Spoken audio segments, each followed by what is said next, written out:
ಶ್ರೀ ಗುರುಭ್ಯೋ ನಮಃ.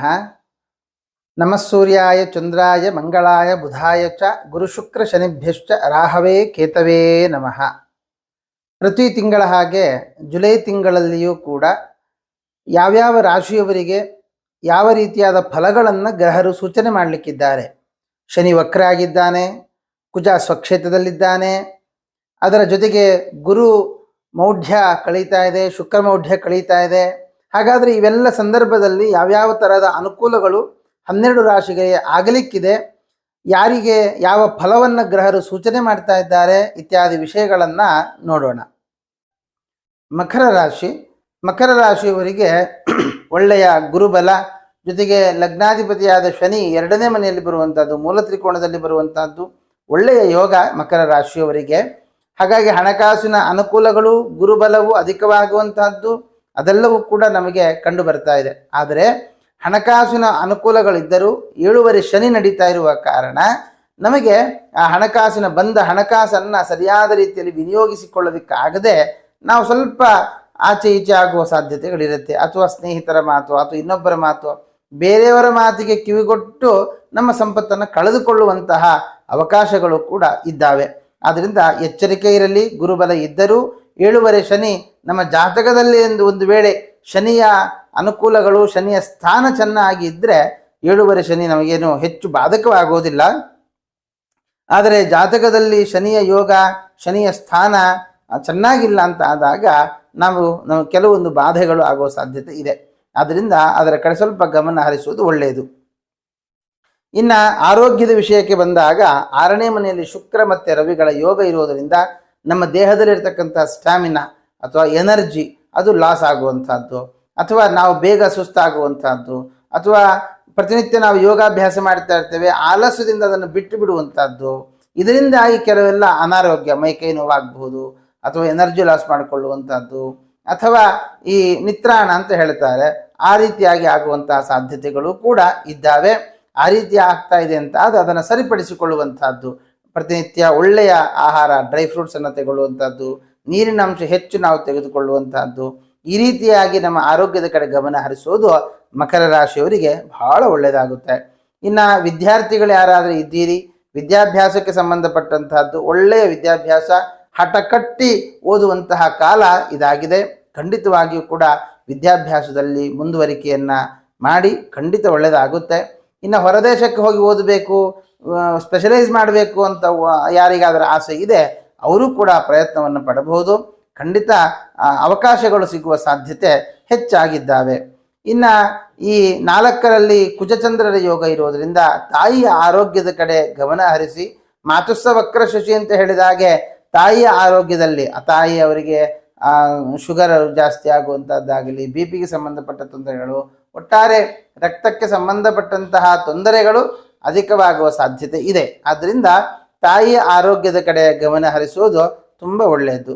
ಇನ್ನು ಪಂಚಮದಲ್ಲಿ ಬಂದಿರತಕ್ಕಂತಹ ಗುರು ಭಾವಕಾರಕನಾಗಿ, ಪಿತೃಕಾರಕನಾಗಿ ಪಂಚಮ ಸ್ಥಾನದಲ್ಲಿ ಗುರು ಬಂದಾಗ ಅದು ನನಗೆ ಶತ್ರುಸ್ಥಾನವಾಗಿರುವುದರಿಂದ ಸಂತಾನದ ವಿಷಯದಲ್ಲಿ ಅನುಕೂಲಗಳು ಇದ್ದಾವೆ, ಪ್ರತಿಕೂಲಗಳು ಇದ್ದಾವೆ. ಪ್ರತಿಕೂಲ 30%, ಅನುಕೂಲ 70% ಅನುಕೂಲಗಳು. ಹಾಗಾಗಿ ಸಂತಾನ ಆಗದವರಿಗೆ ಸಂತಾನದ ಲಾಭವನ್ನು ನಾವು ಕಾಣಬಹುದಾಗಿದೆ. ಆದರೆ ಪಂಚಮಾಧಿಪತಿಯಾದ ಶುಕ್ರ ಷಷ್ಠದಲ್ಲಿ ಹೋಗಿರುವ ಕಾರಣ ಒಂದೇನೊಂದು ಭಯ, ಅಥವಾ ನಮಗೆ ಸಂತಾನ ಆಗೋದಿಲ್ಲ ಅನ್ನುವಂತಹ ಒಂದು ಭ್ರಮೆ ಅದು ನಮಗೆ ಪ್ರತಿಬಂಧಕ ಆಗುತ್ತೆ. ಯಾಕೆಂದರೆ ಸಂತಾನ ಆಗುವಾಗ ದೈಹಿಕವಾಗಿ ನಾವೆಷ್ಟು ಸಮರ್ಥರಾಗಿರಬೇಕೋ ಅಷ್ಟೇ ಮಾನಸಿಕವಾಗಿ ನಾವು ಸಮರ್ಥರಾಗಿರಬೇಕು. ಮನಯೇವ ಮನುಷ್ಯಾನಾಂ ಅಂತ ಹೇಳಿದ ಹಾಗೆ ಕಾರಣಂ ಬಂಧ ಮೋಕ್ಷಯೋ, ಮನುಷ್ಯನಿಗೆ ಮನಸ್ಸು ಗಟ್ಟಿ ಇರಬೇಕು. ಮನಸ್ಸು ಗಟ್ಟಿ ಇದ್ದರೆ ಯಾವುದು ಸಮಸ್ಯೆ ಇಲ್ಲ. ಜೊತೆಗೆ ದೇವತಾನುಗ್ರಹ ಇತ್ತು ಅಂತ ಆದರೆ ನಮ್ಮನ್ನು ಯಾರು ಮುಟ್ಲಿಕ್ಕಾಗೋಲ್ಲ. ಹಾಗಾಗಿ ಮಕರ ರಾಶಿಯವರು ಇದನ್ನು ಗಮನದಲ್ಲಿಟ್ಟುಕೊಳ್ಳಿ.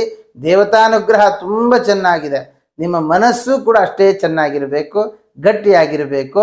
ಆವಾಗ ನೀವು ಅಂದುಕೊಂಡ ಎಲ್ಲ ಕೆಲಸಗಳು ಕೂಡ ಕಾರ್ಯಗತ ಆಗೋದರಲ್ಲಿ ಯಾವ ಸಂದೇಹವೂ ಇಲ್ಲ. ಇನ್ನು 8ನೇ ಮನೆಯ ರವಿಯ ಜೊತೆಗೆ ಪಂಚಮಾಧಿಪತಿ ಇರುವ ಕಾರಣ ಸ್ವಲ್ಪ ಪ್ರತಿಕೂಲಗಳು ಸಂತಾನದ ವಿಷಯಕವಾಗಿ. ಆದರೆ ಆಯುಷ್ಯಕ್ಕೇನೋ ತೊಂದರೆ ಏನಿಲ್ಲ. ಆದರೆ ಕೆಲವೊಂದು ಈ ಮಠೀಯವಾಗಿರ್ತಕ್ಕಂತಹ ಕೆಲವು ಒಡನಾಟಗಳಾಗಲಿ, ಅಥವಾ ಒಂದು ಒಟ್ಟು ಕುಟುಂಬ ಅಂತ ಇದ್ದರೆ ಆ ಕುಟುಂಬದಲ್ಲಿ ನಿಮ್ಮ ಮೇಲೆ ಒಂದಿಷ್ಟು ಬೇಡದ ಮಾತುಗಳು ಬರುವಂಥದ್ದಾಗಲಿ ಸಾಧ್ಯತೆ ಇದೆ. ಆದರೆ ಅದಕ್ಕೆಲ್ಲ ತಲೆ ಸೊಪ್ಪು ಹಾಕದೆ ನಿಮ್ಮ ಕೆಲಸ ಏನಿದೆ ಆ ಕೆಲಸವನ್ನು ನೇರವಾಗಿ ದಿಟ್ಟವಾಗಿ ಮಾಡ್ತಾ ಹೋಗಿ. ಯಾರು ನಿಮ್ಮ ಬಗ್ಗೆ ಮಾತಾಡೋದಿಲ್ಲ. ಒಂದು ವೇಳೆ ಮಾತಾಡಿದರೂ ಕೂಡ ಮತ್ತೆ ಬಾಯಿ ಮುಚ್ಚುವಂತಹ ಕಾಲ ಬಂದೇ ಬರುತ್ತೆ. ಇನ್ನು 9ರಲ್ಲಿ ಕೇತುವಿನ ಯೋಗ, ತಂದೆಯ ಆರೋಗ್ಯ, ಅದರಲ್ಲಿಯೂ ಕೂಡ ಪ್ರಧಾನವಾಗಿ ಕಾಲಿಗೆ ಸಂಬಂಧಪಟ್ಟಂತಹ ತೊಂದರೆಗಳು, ಕಾಲಿಗೆ ಗಾಯವಾಗಿ ಕೀವಾಗುವಂತಹದ್ದು, ರಶಿಯಾಗಿ ಅದು ಸ್ವಲ್ಪ ತೊಂದರೆ ಆಗುವಂತಹ ಸಾಧ್ಯತೆಗಳು ಇರುತ್ತೆ. ಆ ರೀತಿಯಲ್ಲಿ ಕಂಡು ಬಂದರೆ ಧನ್ವಂತರಿ ಜಪ ಮಾಡಿಸುವಂತಹದ್ದು, ಅಥವಾ ನಿಮಗೆ ಉಪದೇಶ ಇದ್ದರೆ ಧನ್ವಂತರಿಯ ಮಂತ್ರದ ಜಪವನ್ನು ನೀವೇ ಮಾಡಿಸೋದಕ್ಕೂ ಕಷ್ಟ ಇದೆ ಸ್ವಾಮಿ, ಹೇಗೆ ಮಾಡೋದು ಅಂತ ಉಪದೇಶವೂ ಇಲ್ಲ ನಮಗೆ ಅಂತಂದರೆ ಶ್ರೀ ಧನ್ವಂತರಿಯೇ ನಮಃ ಅನ್ನುವಂತಹ ಧನ್ವಂತರಿಯ ನಾಮವನ್ನು ಜಪಿಸಿ. ಅಥವಾ ವಿಜಯದಾಸರು ಧನ್ವಂತರಿ ಸುಳಾದಿ ಅಂತ ಬೇಕಾದಷ್ಟು ಮಾಡಿದ್ದಾರೆ, ಅದನ್ನೆಲ್ಲ ನೀವು ಪ್ರತಿನಿತ್ಯ ಕೇಳುವಂತಹದ್ದು ಅಥವಾ ಹೇಳುವಂತಹದ್ದು ಮಾಡ್ತಾ ಬನ್ನಿ. ಖಂಡಿತವಾಗಿಯೂ ಕೂಡ ಆರೋಗ್ಯ ಅನುಕೂಲವಾಗುತ್ತೆ.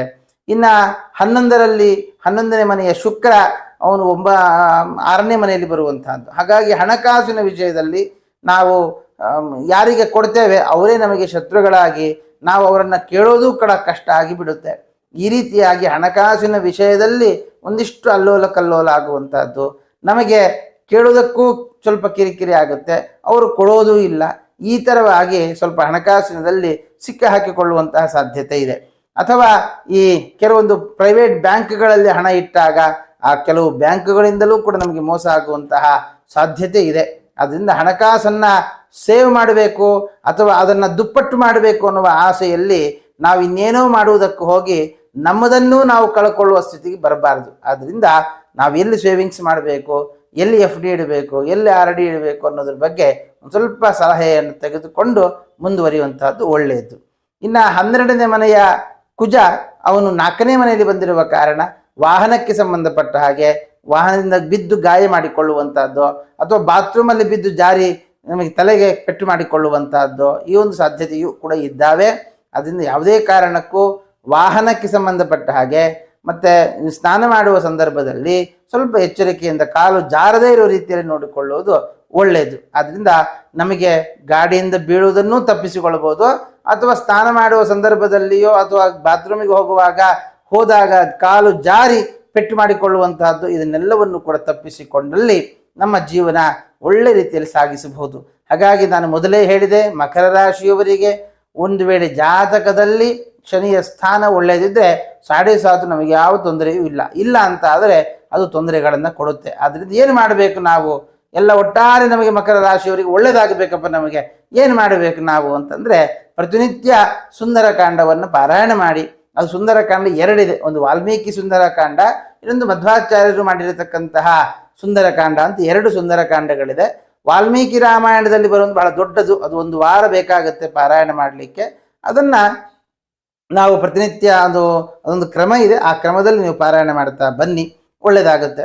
ಅಥವಾ ಮಧ್ವಾಚಾರ್ಯರು ಮಾಡಿರತಕ್ಕಂತಹ ಮಹಾಭಾರತ ತಾತ್ಪರ್ಯ ನಿರ್ಣಯದಲ್ಲಿ ಬರುವಂತಹ ಸುಂದರಕಾಂಡ 50 ಶ್ಲೋಕದ್ದು ಸಣ್ಣ ಸಣ್ಣ ಶ್ಲೋಕಗಳು, ಅದು ಪ್ರತಿನಿತ್ಯ ಪಾರಾಯಣ ಮಾಡಬಹುದು. ಯಾರಿಗೆ ಗೊತ್ತಿದೆ ಅದನ್ನು ಪಾರಾಯಣ ಮಾಡಿಕೊಳ್ಳಿ. ಆವಾಗ ಶನಿಯಿಂದಾಗಿ ಶನಿಯಿಂದಾಗಿ ಸೂಚಿತವಾದ ಎಲ್ಲ ದೋಷಗಳು ಕೂಡ ಪರಿಹಾರವಾಗಿ, ಮತ್ತು ಬೇರೆ ಬೇರೆ ವಿಧವಾದ ದೋಷಗಳೇನು ಬರಲಿಕ್ಕಿದೆ ಅದು ಕೂಡ ನಮಗೆ ಪರಿಹಾರವಾಗಿ ಸಂತೋಷವಾಗಿ ನಮ್ಮ ಜೀವನವನ್ನು ನಡೆಸಬಹುದು ಅಂತ ಹೇಳ್ತಾ ಶ್ರೀಕೃಷ್ಣಾರ್ಪಣಮಸ್ತು.